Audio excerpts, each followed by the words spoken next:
बिस्मिल्लाहिर्रहमानिर्रहीम। अस्सलाम वालेकुम। A1 टीवी के साथ में हूं नम नकवी। सबसे पहले न्यूज़ हेडलाइंस।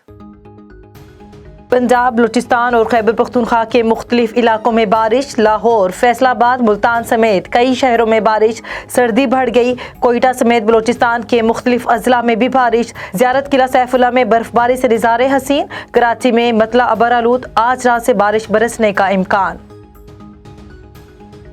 राना शमीम ने साकिब निसार के खिलाफ हलफनामा नवाज शरीफ के दफ्तर में लिखवा दिया। विफाकी वजीर फवाद चौधरी का ट्वीट, कहते हैं नए इंकशाफात ने फिर शरीफ फैमिली को सेसेलन माफिया साबित कर दिया। साबित हुआ ये किस तरह अदालतों समेत इदारों को ब्लैकमेल करने की सलाहियत रखते हैं। रजिस्टर कारोबारी हजरात को नोटिस जारी करने का नया तरीका। ज़राए FBR के मुताबिक ईमेल के जरिए भी टैक्स हुकाम अब नोटिस जारी कर सकते हैं।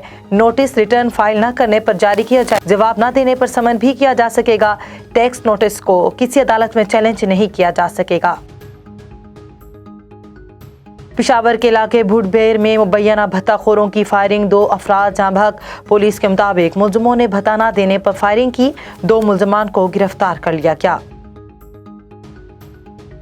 भारतीय गैर कानूनी जेर कब्जा जम्मू कश्मीर में काबिज फोर्सेस की जारियत जारी। जिला इस्लामाबाद में नाम निहाद ऑपरेशन में फायरिंग, 1 और कश्मीरी शहीद। 2 रोज में शोहदा की तादाद 5 हो गई। हेडलाइन से फिल वक्त इतना ही। मजीद खबरों से बाखबर रहने के लिए देखते रहिए A1 टीवी। A1 टीवी, सब पे नजर, अंदर की खबर।